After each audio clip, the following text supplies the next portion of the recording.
Mesdames, Messieurs, bonjour. Très heureux de vous retrouver ici en direct de la Grande Halle de Cournon pour notre émission Les Tontons Farmers. Ils sont de retour. Attention, c'est l'émission où tout est bon à dire, où rien n'est préparé. Mais si vous allez voir, on va aller au fond du sujet. Et justement, on veut bien être le caillou dans la chaussure qui oblige à reconsidérer la marche du monde agricole. Et pour cela, j'ai le plaisir d'accueillir Christiane Lambert. Bonjour Christiane. Bonjour. Vous êtes présidente de la FNSEA, il faut le rappeler, et présidente du COPA-COGECA, ce qui vous donne un regard européen. Juste en face de vous, Alexandre Chantrel. Donc, bonjour. Bonjour Jean-Paul. Vous êtes directeur commercial de Valtra France. Alors, on va parler des tracteurs, vous ne savez pas forcément bien. Hein. On va pouvoir en dire quelques mots. Et puis, on a deux tontons farmers. Vous voyez, ils sont en vert. Des fois que vous les reconnaîtrez pas.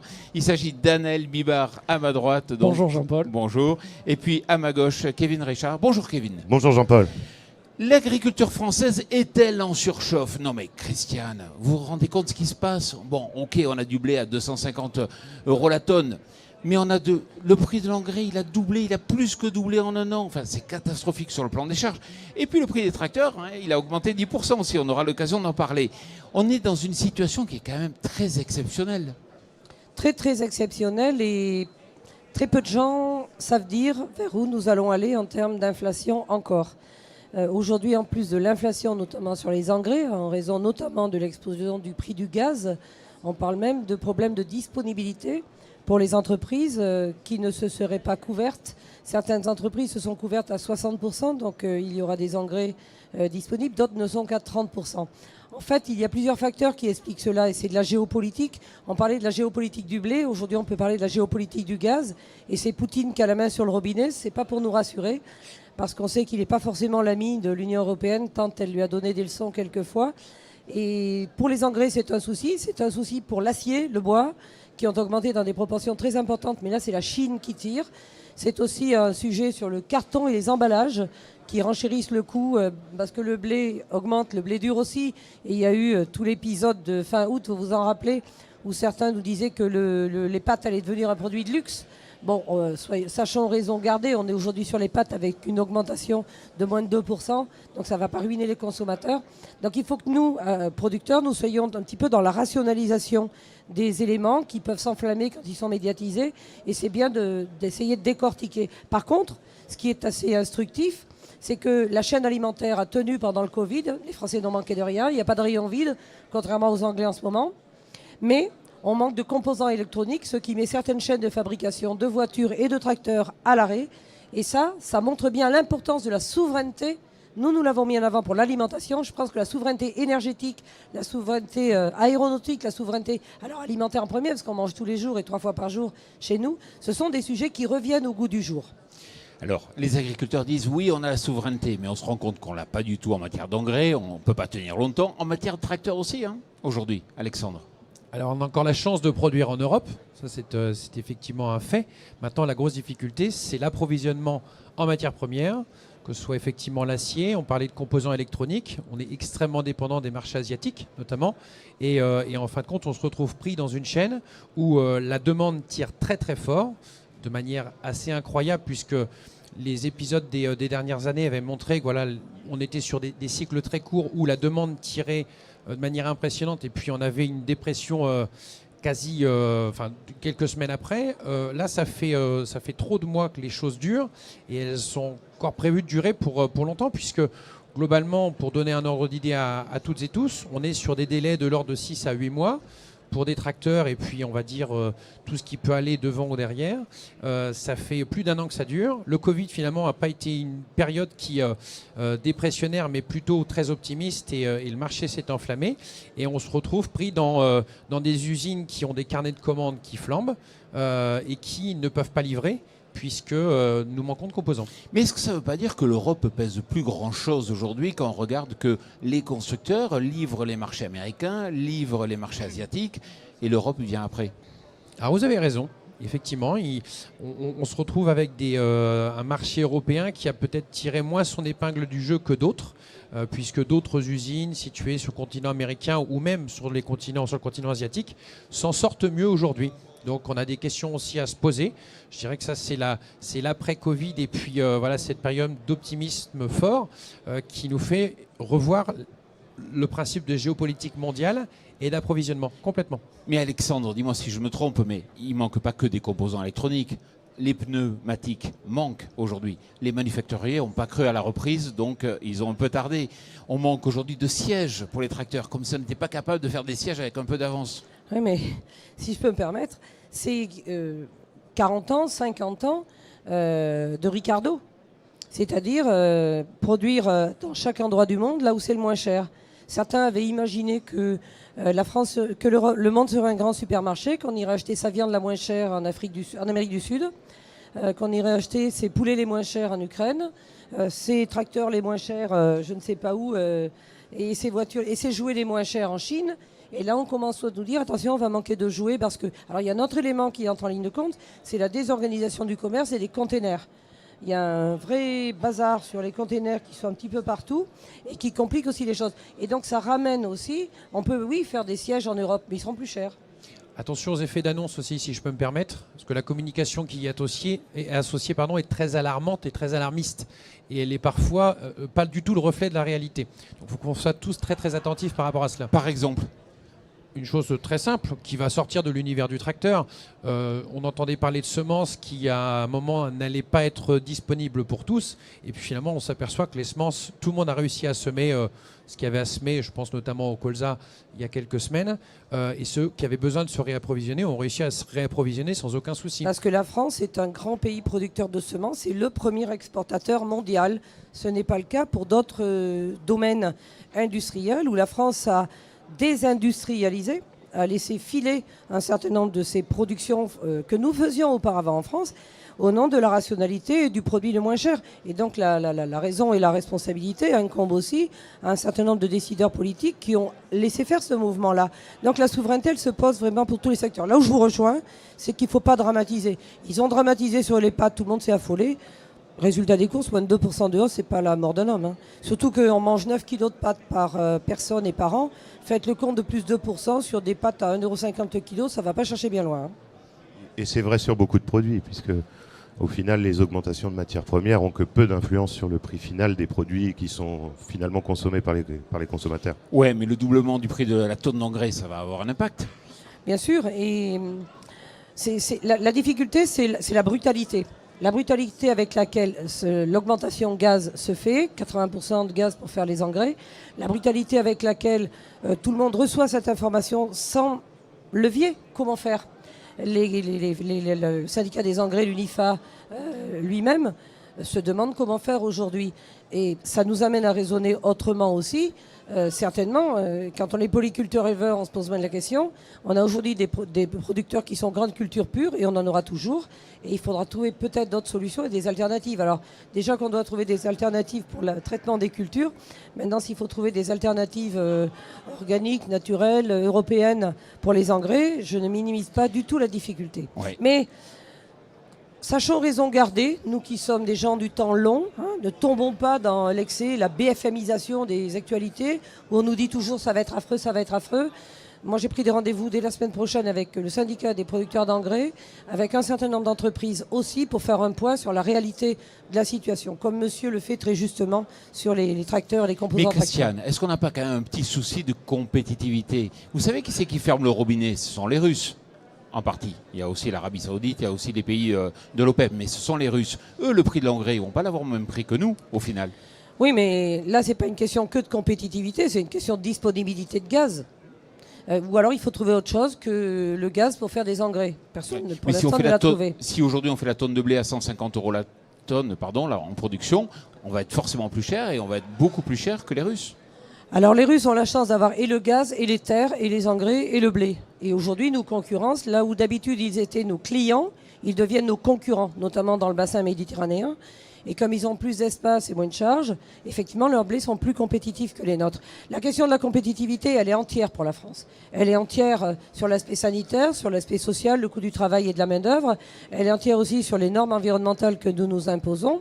il y a plein d'éléments qui sont facteurs ou handicap de compétitivité. C'est vraiment ce que nous disons depuis des années au gouvernement, et même mon prédécesseur le disait, l'agriculture est en danger, ce qu'il faut faire. Dixit Xavier Belin, son livre en 2016, vous en rappelez parfaitement bien. Et donc, je pense que la France mesure aujourd'hui les méfaits de la désindustrialisation.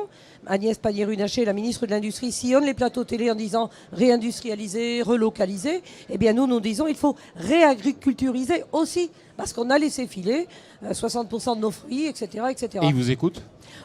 Pour partie, oui, parce qu'ils mesurent. Pour partie, oui. Parce qu'ils mesurent aussi L'échec la de fragilité. Et l'industrie. quand M. Macron a dit confier notre alimentation à autrui serait folie, ça a changé du discours monter en gamme, monter en gamme. Mars 2020, Voilà. de mémoire. Anaël, Après, quand on regarde l'aspect souveraineté, il y a un autre truc qu'on a laissé filer, c'est l'image de l'agriculture auprès des consommateurs. On a l'impression que, en global, ils ont encore une bonne image de l'agriculture, mais quand on regarde les 18-24 ans, il y a un article qui est sorti dans la presse agricole, presque la moitié des 18-24 ans préfèrent une agriculture bio, importée, plutôt qu'une agriculture souveraine, résiliente, avec une résilience alimentaire nationale, même une agriculture raisonnée. C'est-à-dire une agriculture raisonnée, environnementale, peu importe, si c'est pas du bio, on préfère la foutre par terre et ne pas l'avoir chez nous. Donc on a perdu sur une tranche d'âge, une jeune tranche d'âge, qui est consciente sur les problèmes environnementaux et climatiques, mais qui fait des amalgames sur le bénéfice environnemental d'une agriculture importée par rapport à une agriculture raisonnée française. Christiane, ça fait mal. Bien sûr, mais avec les matraquages médiatiques dont nous avons été victimes, c'est pas étonnant. Quand on voit toutes les caricatures que l'on entend dans les médias, les radios, les sondages, les ONG, etc. Le bio, le bio, le bio, le bio. Oui, le bio. Le bio pour le commander, pas le bio pour l'acheter. Aujourd'hui en France, nous avons une impasse sur le secteur laitier, par exemple, ou sur le secteur des œufs. 24% du lait français qui est produit en agriculture biologique n'a pas trouvé preneur. Au point que Lactalis a dit « j'arrête les conversions », au point que Sodial a dit « je déclasse 10% du lait bio pour le payer au prix ». C'est conjoncturel, ça. Oui, Attention conjoncturel, quand on écoute, oui et non. C'est conjoncturel parce que l'herbe a beaucoup poussé cet été et le lait bio est beaucoup fait à l'herbe. Mais quand même, c'est pas la première fois que ça arrive, d'une part.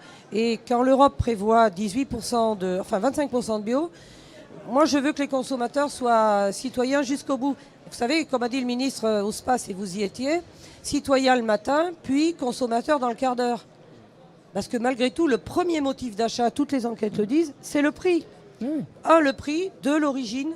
Et le bio vient qu'en 4e ou 5e position. C'est la proximité et l'origine qui sont... Donc, bien sûr, il faut plus d'agriculture biologique, mais s'il y a plus de consommateurs en agriculture biologique. Et puis, de grâce aussi, que le confinement, le Covid, qui a montré toute l'importance d'une chaîne alimentaire structurée et organisée, qui a montré que l'alimentation était essentielle, que des salariés sont allés travailler dans les abattoirs sans masque, sans gants, sans gel, sans rien, parce qu'ils étaient quand même acharnés à faire l'alimentation, ça puisse être reconnu. Donc il faut qu'on soit très nombreux à le dire. Je maudis tous ceux qui ont cassé l'image de l'agriculture. Anaël. Quand on faisait le tour de France en tracteur avec Thierry Baillet, agriculteur d'aujourd'hui, le Co-Farming Tour, on a rencontré des agriculteurs qui ont changé tout leur modèle, qui ont dit j'ai écouté ma coop, je me suis lancé dans la dynamique, j'ai investi, j'ai changé les bâtiments, j'ai changé les cultures, je suis tout passé en bio. Maintenant, je le vends en conventionnel, mon lait.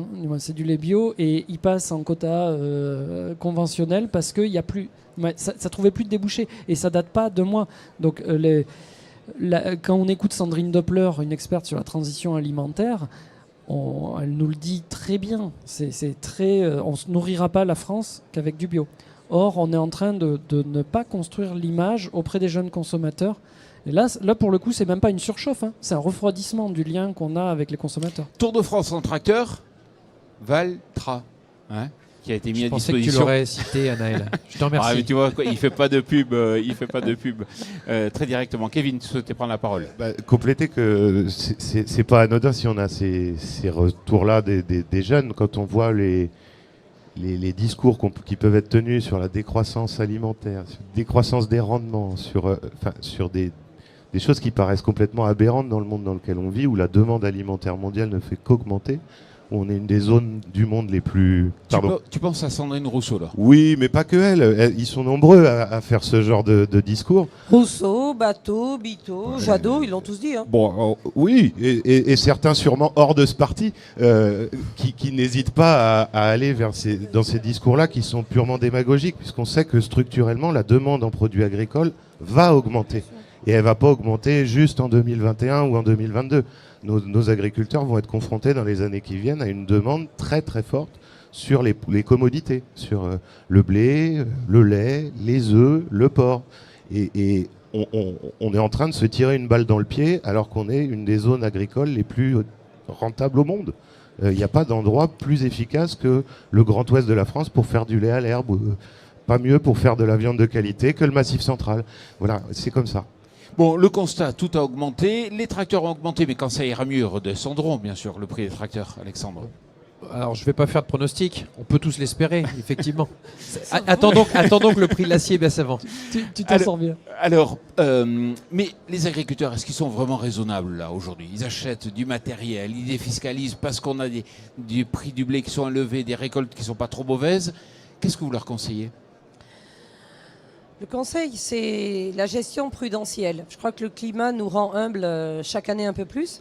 Quand on voit les aléas climatiques que l'on peut avoir, cette année on a eu la sécheresse, le gel, la grêle, les pluies intempestives qui ont retardé les moissons et tout. Je crois qu'on a eu l'archétype de l'année climatique diabolique qui nous amène à changer d'attitude aussi. Alors, s'il y a de l'achat de matériel pour l'innovation et pour l'amélioration de l'efficacité de la productivité, bien sûr, d'accord. Il y a beaucoup d'articles qui sortent en ce moment sur une augmentation des charges de mécanisation. Si ça correspond au plan agroéquipement qui a été lancé par le gouvernement, où 2/3 des investissements sont faits pour remplacer les produits phyto ou pour les utiliser mieux, ça va dans le bon sens. Mais après, tout investissement doit être raisonné. Et ça, c'est l'agriculteur gestionnaire, celui qui a le regard sur les comptes d'exploitation autant que sur la croissance des cultures ou le développement de son exploitation. Ce qu'il faut ajouter aussi, c'est que les agriculteurs qui aujourd'hui modernisent leurs bâtiments d'élevage, c'est aussi des investissements très importants. Un jeune sur deux qui s'installe à la production laitière achète un robot de traite pour améliorer les conditions de travail, et je le comprends. Étant moi-même éleveuse, samedi, dimanche et jour de fête, c'est quelque chose qui est pesant. Donc notre génération, ça se comprenait. La génération d'aujourd'hui aspire à autre chose et je le comprends. Étant un futur cédant, je le vois de près aujourd'hui. Et toutes ces choses-là, il faut les regarder de plus près. Après, je crois qu'il n'est plus là le temps où les agriculteurs craquaient pour un tracteur. Voilà, il y a aussi des critiques faciles. Peut-être il y en a, mais oui, mais c'est pareil pour une voiture, et puis basta. Après, il y a autant de profils d'agriculteurs que d'agriculteurs. Ce qui compte, c'est les qualités de gestionnaire. Est-ce qu'on pourra revenir sur ce qu'a dit monsieur, qui est très important? On reviendra. Sur la nécessité de produire, et puisque le Green Deal et Farm to Fork nous réservent aussi. Avec l'étude qui est parue justement. Alexandre, sur les tracteurs là. Oui, je voulais rebondir sur ce que Mme Lambert disait. Effectivement, il n'y a pas un agriculteur, mais des agriculteurs, plusieurs typologies d'agriculteurs. En soi, elles n'ont que peu évolué avec les années, je dirais. Et après, il faut faire aussi attention à ce qui gravite autour des agriculteurs en termes de, je dirais, d'aide à la décision et de conseils pour se décider dans le cadre d'investissement. On s'aperçoit que voilà, avec le temps, la technologie est de plus en plus présente, le confort indéniablement, la volonté de gagner toujours plus ou au moins autant en améliorant ses conditions de travail, ça c'est au centre de tout, ça c'est clair. Et puis, on a aussi une pénurie de main-d'œuvre qui devient assez critique, qu'il faut quand même citer, et qui oblige bon nombre d'agriculteurs à se moderniser et à acheter toujours plus gros pour travailler et pour livrer ce qu'il faut livrer. Et ça, c'est quelque chose qu'il faut citer, parce que c'est pas forcément une volonté, mais parfois c'est un non-choix. Christiane, nos tontons farmers, ils ont des petits yeux parce qu'ils ont beaucoup travaillé cette nuit pour proposer une idée, pour faire avancer l'agriculture. Et c'est Kevin qui s'y colle. Alors, beaucoup travaillé cette nuit. C'est pour justifier la soirée. On en a échangé, effectivement. L'idée qu'on avait envie de pousser, c'est de dire que, oui, effectivement, il faut investir dans du matériel qui permet de faciliter la vie. Il faut investir dans des bâtiments plus efficients, c'est sûr. Mais aujourd'hui, ce qui est surtout important, c'est d'être capable d'investir dans les transitions qu'on nous demande. parce que les agriculteurs sont soumis à des injonctions multiples aujourd'hui. Une injonction du marché qui leur dit de produire plus, et puis une injonction de la société qui leur demande d'aller vers une transition écologique. Et ça, aujourd'hui, c'est très mal pris en compte. Un agriculteur va déduire dans ses comptes son achat de tracteur, va amortir ses achats de matériel. Quand il va falloir amortir la main-d'œuvre, le temps passé, les pertes de rendement éventuelles de la transition, les essais qui ont été faits, je parle d'adaptation avec de nouvelles solutions numériques, quelqu'un qui passe en vente directe et qui va devoir faire des études de marché, faire des transformations dans son mode de fonctionnement, ça, on a beaucoup de mal à l'intégrer dans la comptabilité des agriculteurs. Et il faudrait, à notre sens, que ce soit amortissable. C'est-à-dire qu'on puisse, via un contrat de transition, amortir les efforts que font les agriculteurs dans la transition agroécologique, et que ce levier-là doit être plus intéressant fiscalement que d'investir dans du matériel, pour amener les agriculteurs à vraiment se poser la question au moment où ils ont des disponibilités pour investir. Est-ce que j'investis dans du matériel ou dans un bâtiment, ou est-ce que j'investis dans l'avenir de mon exploitation d'un point de vue transitionnel ? Il y a un deuxième intérêt à cette proposition, c'est que quand on crée un cadre juridique ou normatif où on peut positionner des investissements qui sont amortissables, ça crée un cadre de gestion et d'identification pour les autres acteurs, c'est-à-dire le financement. C'est-à-dire qu'un acteur qui vient pour le financement de la transition agroécologique, et il y en a qui travaillent, qui avancent pour proposer des choses, y compris en crowdfunding ou en crowd equity ou autre, ben, c'est plus clair quand on sait ce qu'on finance et quand c'est disponible dans des livres de compte et quand c'est matériellement identifié dans l'alias fiscal. Donc ça crée aussi un écosystème autour de l'amortissement, le financement ensuite, et après le lissage fiscal. Inciter au changement de façon durable en créant un cadre un peu comme ce qui marche pour le matériel, pourquoi ne pas le faire pour tout ce qui va dans la mutation, dans l'adaptation ? C'est une proposition intéressante, mais les choses ne sont pas toujours aussi séparées que ça. Je disais tout à l'heure, les agriculteurs qui ont souscrit à la ligne agroéquipement dans le plan de relance gouvernemental ont, pour 2/3 d'entre eux, acheté des pulvés plus performants, des matériels pour le désherbage mécanique, pour ne plus utiliser ou moins utiliser de produits phyto. Donc en fait, ils ont investi dans du matériel de transition. Ils ont eu des subventions, d'une part, donc ça coûte moins cher, et ils l'amortissent, d'autre part. Et en plus, ils empruntent à 1%. Donc aujourd'hui déjà, on peut financer les transitions de cette façon-là. Quand on fait un bâtiment d'élevage, ça a été notre cas il n'y a pas longtemps, accompagné financièrement par le plan de compétitivité et d'adaptation des exploitations agricoles de la PAC, on a fait du bien-être animal et de la biosécurité subventionné par des aides européennes. Et puis le surcoût est amorti. Et le surcoût permet de retrouver plus de performance des animaux. Et donc, il y a des retours positifs. Parfois, les transitions se traduisent aussi par des mieux, pas toujours par des charges. Donc, c'est aussi un message, et c'est la présidente de la FNSEA qui vous le dit, vous voyez, que le syndicalisme ne fait pas que de se plaindre et de dire tout ce qui va mal. On dit aussi quand on arrive à tirer avantage d'eux. Après, le cadre, c'est vraiment les qualités de gestionnaire de l'agriculteur qui est pointu. Alors, lui-même est accompagné, bien évidemment, pour trouver les solutions les plus adaptées à son exploitation. Et puis, c'est aussi rester dans l'écumin et ne pas investir seul. On sent qu'il y a aujourd'hui, parfois, dans certains endroits, quand les agriculteurs développent leur exploitation, la tentation de quitter la CUMA pour acheter tout seul, là c'est un pas en arrière en termes d'efficacité. Il y a plus de productivité, certes, on peut bosser tout le temps avec son matériel à soi, mais dans les comptes en fin d'année, moi j'ai été trésorière de ma CUMA pendant 18 ans. Je peux vous dire, quand les factures arrivaient au nom de la CUMA ou qu'elles arrivaient au nom du GAEC, ça ne me faisait pas le même effet. Parce que dans un cas on payait à 5, dans l'autre cas on payait tout seul sur l'exploitation. Et malheureusement, il y a quand même un petit peu cette tentation-là parfois. Donc l'investissement collectif, il présente aussi quand même pas mal d'intérêt. Il y a une transition dans les mentalités aussi à intégrer là-dedans, parce qu'effectivement, les CUMA, vous avez raison, œuvrent dans cette voie-là. Après, on a quand même encore beaucoup d'individualisme dans beaucoup de régions qui poussent à toujours investir plus et plus gros. Et on a deux discours qui s'opposent, alors que je pense qu'à la fin, la finalité est la même et le besoin et l'envie sont les mêmes aussi. Tout dernier point pour finir, parce qu'on va en reparler justement. Le Green Deal vise à aller vers plus de verre, on va dire. La traduction, c'est Farm to Fork pour l'agriculture. Un rapport est sorti montrant que ça allait solder par moins 15, moins 20% de production. Ça veut dire qu'on va importer plus.